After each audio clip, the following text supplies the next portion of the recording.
The freight wagon was already turning back toward the trail when Jonah Mercer noticed what his new wife had carried across half the country. Not a Bible, not a quilt, not even a proper trunk full of dresses. It was a black iron walk, wrapped in faded red silk, held against her chest like something that could not be trusted to anyone else's hands. Behind Jonah, 6 boys stared from the porch of the Ash Creek Ranch. They did not see a mother. They saw a small Chinese woman in a dust-covered blue work dress, a stranger with a pan shaped like a dark moon, standing in the yard where their real mother had once hung laundry. And before that winter was over, every soul on Ash Creek would understand that the wrong kind of iron could hold a family together better than a rifle. The oldest boy, Nathan, was 13 and already wore grief like a man's coat. The youngest, Owen, was 5 and had not said more than 3 words to anyone outside the family since his mother died.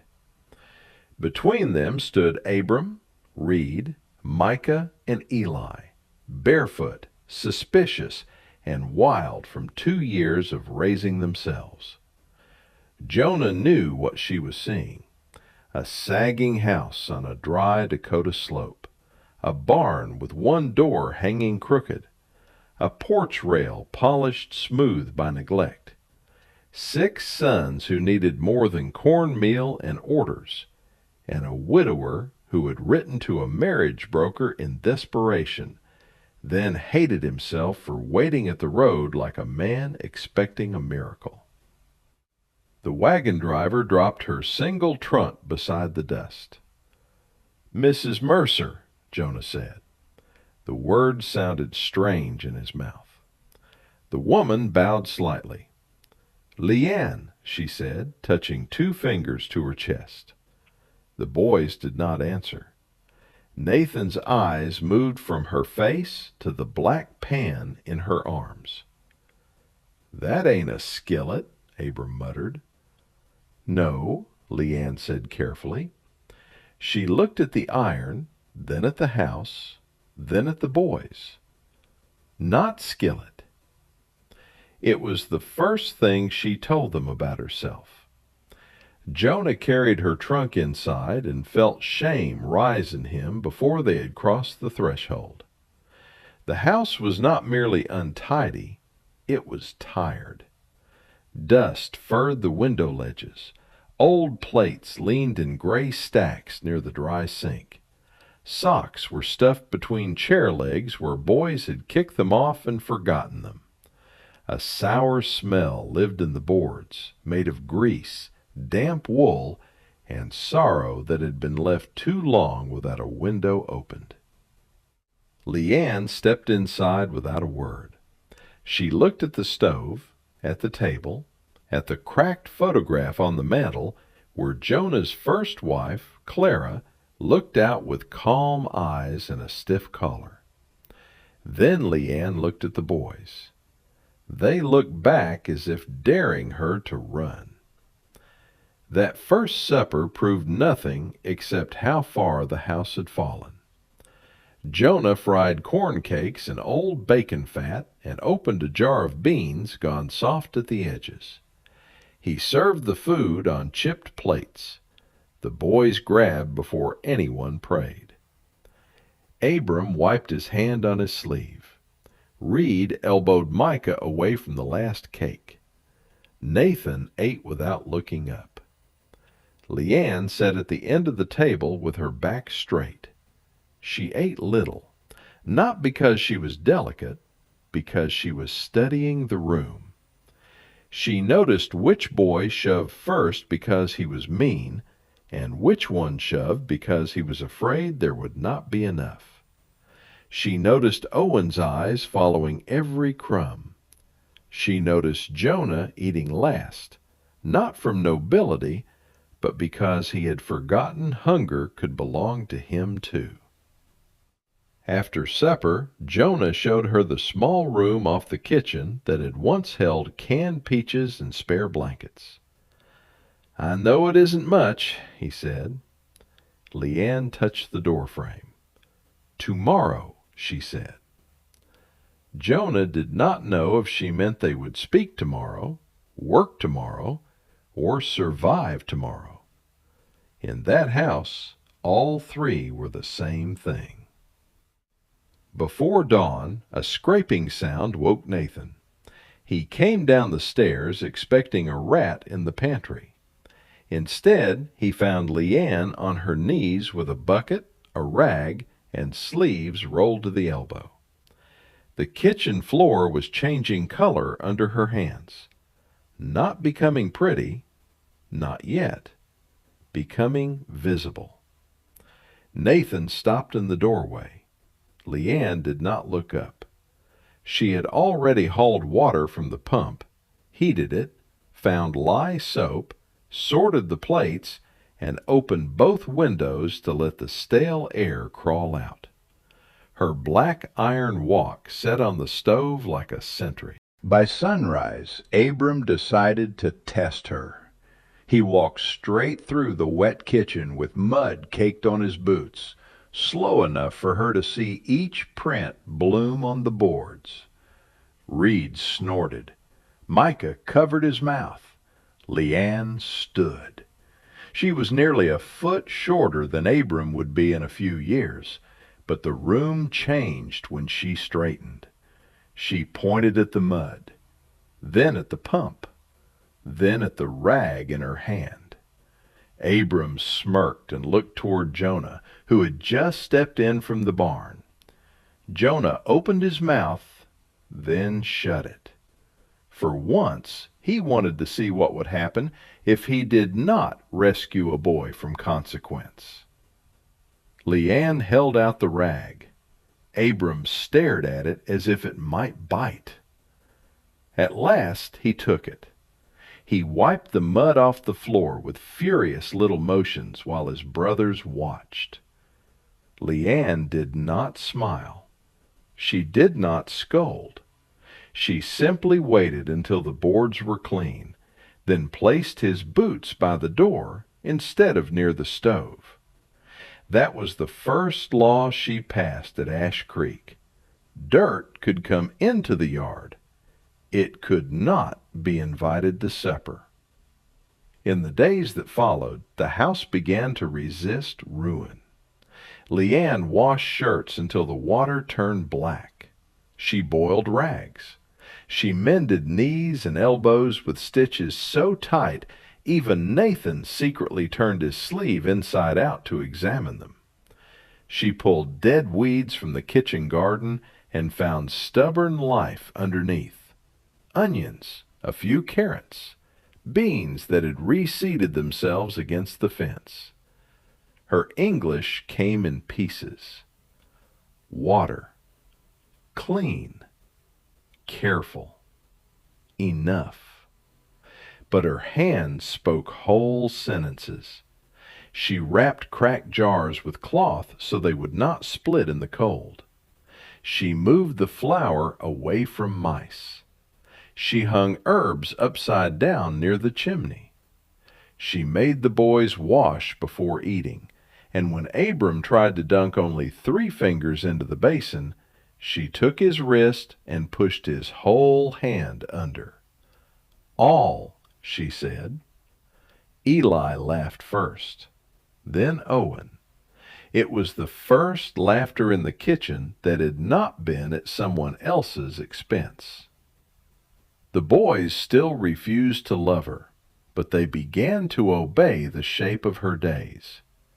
One afternoon, Micah came in from the corral with his palm laid open by a rusted nail. Blood dripped from his fingers onto the floor Lian had scrubbed that morning. He expected shouting, a slap, panic. He got none of those. Lian took his wrist and led him to a chair. She washed the cut with boiled water while Micah hissed through his teeth.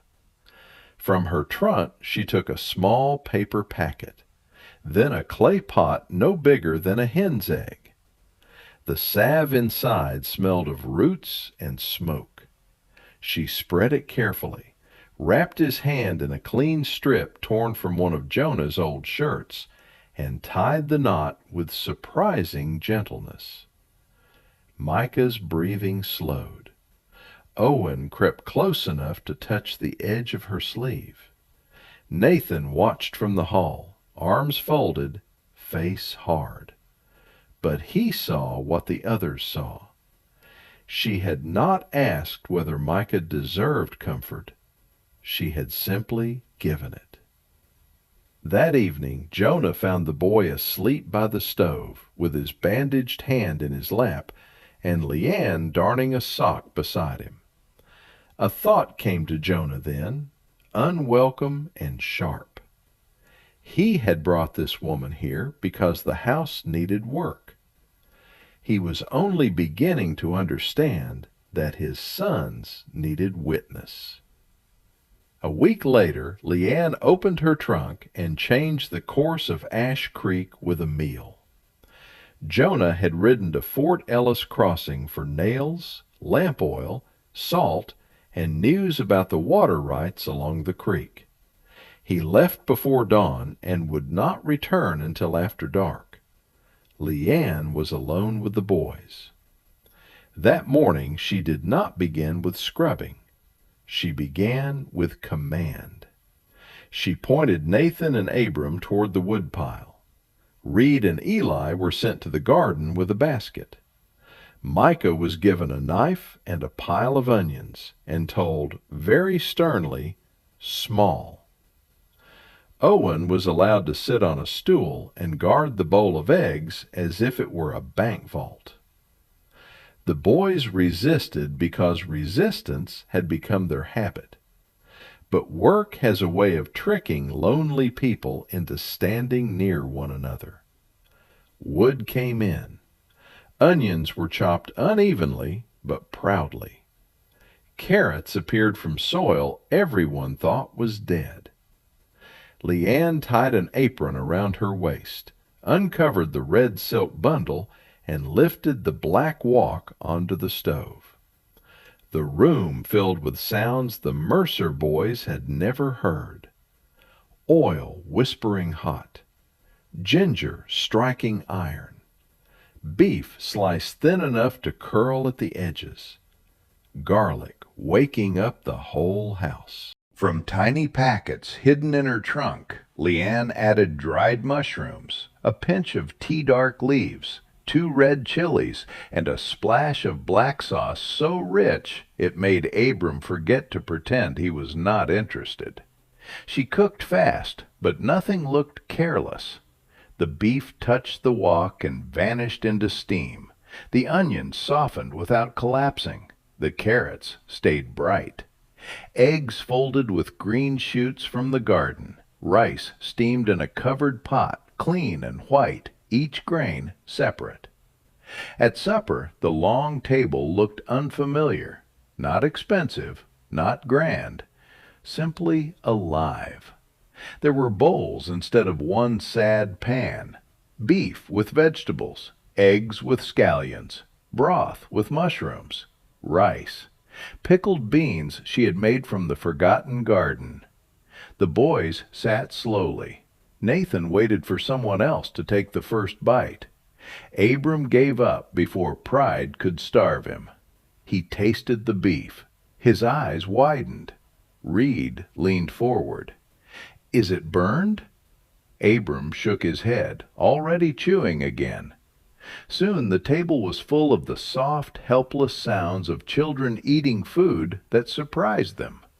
No one fought over the last piece because Lian kept moving, adding a spoonful here, a strip of beef there, more rice where hunger was bigger than manners. Owen finished first. He held his bowl up with both hands. "More," he whispered. The kitchen went still. Jonah was not there to hear it. Clara's photograph on the mantel could not answer. The brothers looked at Owen as if he had broken a spell. Lian took the bowl. "More," she repeated softly, and filled it. By the time Jonah returned, every dish had been scraped clean. He found the boys washed, fed, and strangely quiet. Not frightened quiet, full quiet. The kind of silence that comes after a storm has spent itself. Lian was outside by the pump, rinsing the walk under starlight. Jonah stood beside her. "They ate all of it," he said. She nodded. "I have not seen them sit like that since Clara died." Lian rested the walk on the pump shelf and searched for the words. "Empty house," she said. "First fill stomach. Then," she touched her chest, "here." Jonah looked through the window at his sons. For 2 years he had believed he was keeping them alive. That night he wondered if keeping alive and raising were not the same work at all. The next test came riding in on a bay horse with silver spurs. Silas Crowe owned the largest spread north of Ash Creek and wanted the Mercer land because the creek bent through it before crossing his winter pasture. He had offered to buy twice. Jonah had refused twice. After Clara died, Silas stopped offering fair money and started speaking as if waiting was cheaper. He rode into the yard at dusk, smiling before he dismounted. "Mercer," Silas called, "heard you sent clear to San Francisco for a wife." Jonah stepped off the porch. Lian stood in the doorway, the sleeves of her work dress still damp from washing. Silas looked her over in a way that made Nathan's jaw set. "Well," he said, "at least she looks useful. Railroad camps turn out all kinds, don't they?" Jonah's hand flexed. Lian's face did not change, but her fingers tightened around the drying cloth. Silas walked closer. "You buy her by the month or by the year?" The words landed like spit. Jonah moved before anger could make him foolish.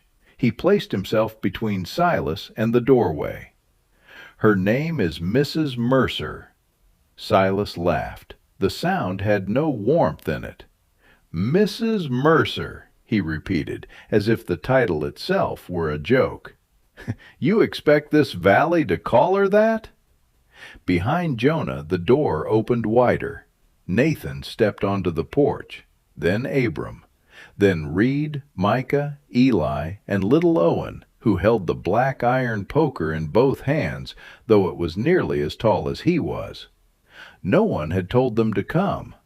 Lian stood among them, still and upright, the black walk visible on the stove behind her. Jonah's voice was low. "I expect you to call her that on my land." Silas looked from the boys to Lian to the house, and something in his face cooled. He had expected rot. He found a wall.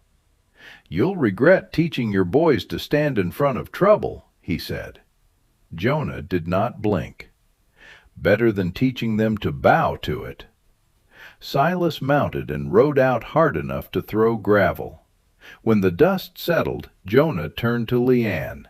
For a moment she looked less like a stranger than anyone in that house.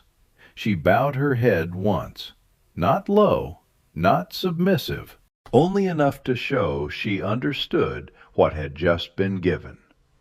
Respect in front of witnesses. And the boys had seen it. After that, Silas Crowe stopped pretending the fight was neighborly. The creek was first. In September, water that should have run clear past the Mercer pasture slowed to a muddy thread. Jonah rode upstream and found fresh-cut boards jammed into a narrow bend on Crowe's side, enough to divert flow toward his hay ground. Then the fence went down, not from weather, cut clean.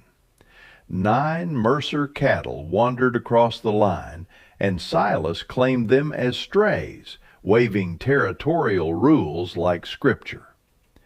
Jonah rode to town, argued with a clerk, paid money he could not spare, and returned with a paper that promised a hearing in October if the judge came through before snow. Silas had time. That was the cruelty of men with bigger herds and better roofs. They did not have to win today. They could make poor families bleed slowly until surrender looked like sense. But Ash Creek was no longer only Jonah's burden. Nathan and Abram helped dig a shallow catch basin near the house. Reed repaired fence with knots Lian taught him from ship rope she had once seen in a port market. Micah and Eli hauled water in pairs because one bucket alone bent them sideways. Owen collected eggs and placed them in straw with the solemn care of a banker counting coins. Inside, Lian turned scarcity into arithmetic. She counted flour by meals, not pounds. She dried carrot tops for broth. She stretched one rabbit with rice enough to feed 8 people and still leave a cup for breakfast porridge. She traded mending for turnips with a widow 3 miles south. She salted greens in a crock and hid 2 sacks of rice beneath the loose boards of the pantry where mice could not reach. At night she sat at the table with Jonah's old account book. Jonah taught her words: calf, fence, water, debt, paid. Lian taught him that numbers did not need English to tell the truth. She wrote dates in careful columns, marking every cut rail, every missing animal, every day the crete fell below the stone near the willow root. Beside the English words Jonah formed for her, she wrote small Chinese characters that looked to the boys like fences built for ants. Nathan noticed. "What good is writing it down?" he asked one night. Lian dipped the pen again. "Man steals cow," she said slowly. "He says no. Man steals 10 days, 10 cows, 1 fence," she tapped the page. "Book remembers." Nathan stared at the ledger. Then he sat beside her. "Show me how to make the date right."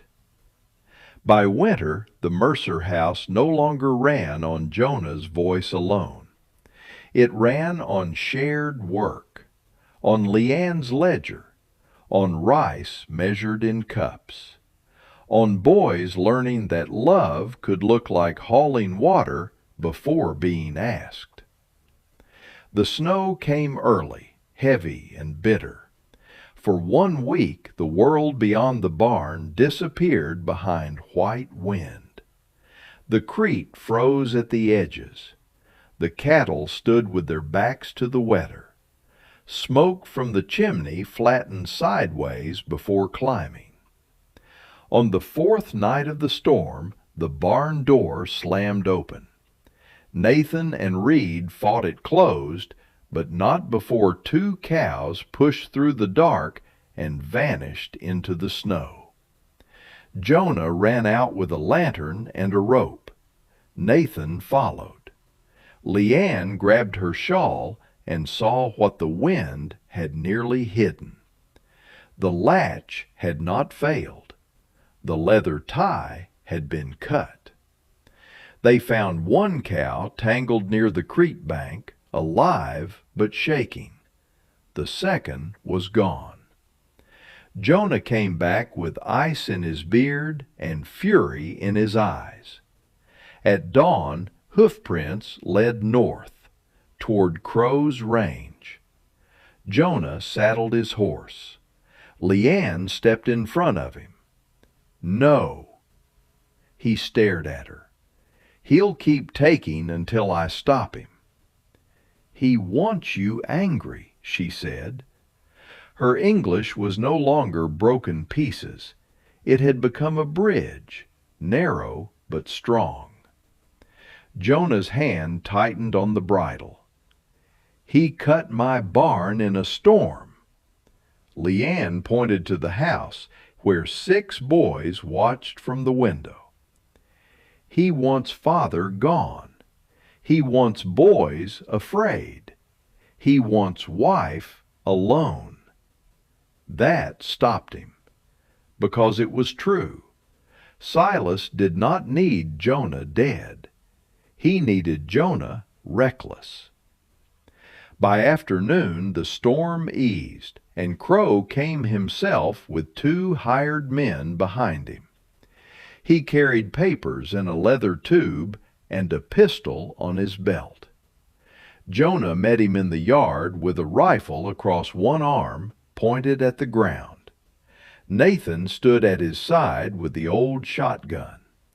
Abram held the barn fork. The younger boys stood on the porch steps. Lian came last. She wore Jonah's wool coat over her blue dress. In one hand she held the black ledger.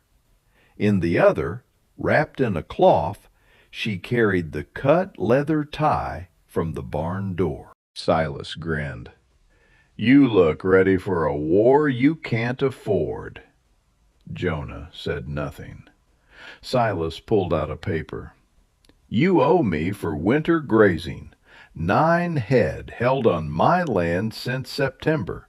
1 more wandered last night. Add the creek repairs, and I'd say your place is worth less every week. Sign it over, Mercer. Keep the house for the season, if I'm feeling kind."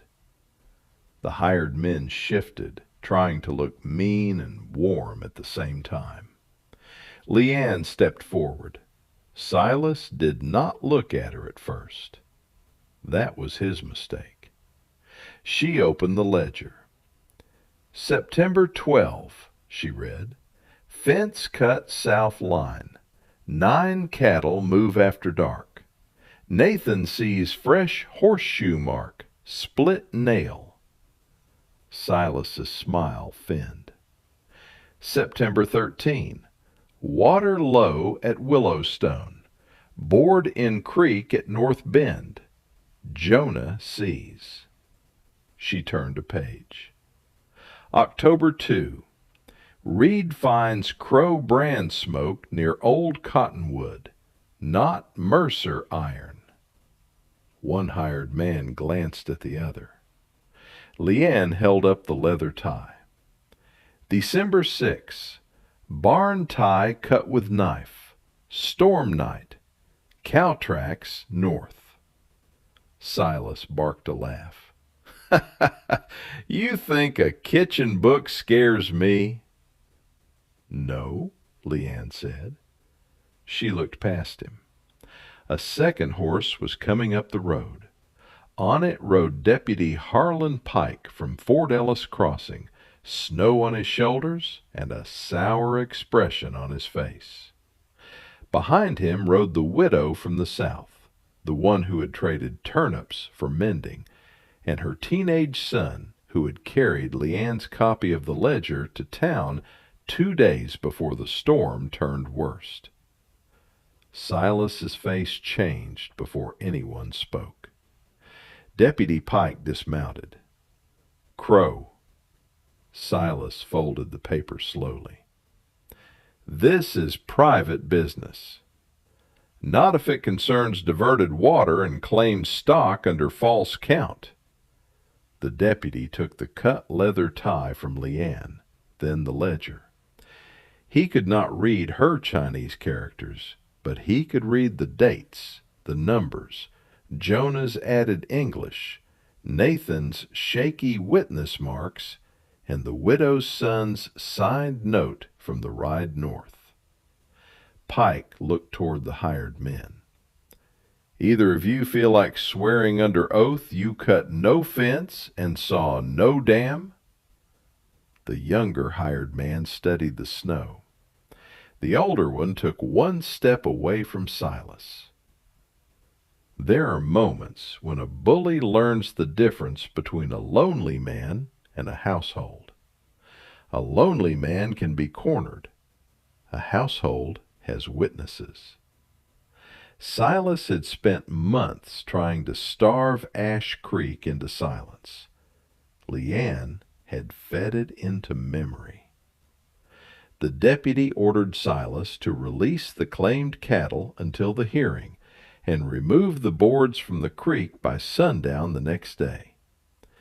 It did not make Silas kind. It did not make the law suddenly fair. It only did one thing that mattered. It made him face the Mercer family in daylight, not as scraps, as people who could stand together and count what had been done to them. Silas looked at Jonah, then at Nathan, then at Lian. His eyes dropped to the black iron walk visible through the kitchen window hanging above the stove. For the first time, he seemed to understand the object he had mocked. It was not foreign weakness. It was the center of the fire. Silas left without another threat. The hired men followed. No one cheered. The wind was too cold, and the victory too expensive for noise. But Owen slipped his small hand into Lian's. She looked down. He said, "Ma?" So quietly only those nearest heard. Nathan turned his face away as if the snow had gotten in his eyes. That night, Lian cooked because she always cooked when the house needed to remember it was alive. Not a feast. There was no money for feasts.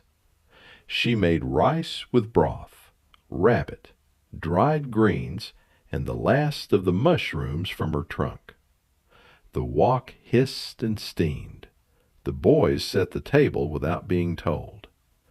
Jonah sliced the bread thin so every person received 2 pieces. Deputy Pike accepted a bowl and ate on the bench by the door. The food was plain, but it tasted like land kept. Spring came slowly to Ash Creek. The boards were removed from the creek. The hearing in town did not make Jonah rich, but it returned 7 of the 9 cattle and ended Silas Crowe's claim over the water bend. More important, it put eyes on him.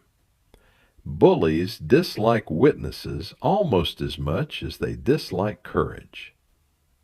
The Mercer Ranch did not become a paradise. The roof still leaked in hard rain. The barn still leaned.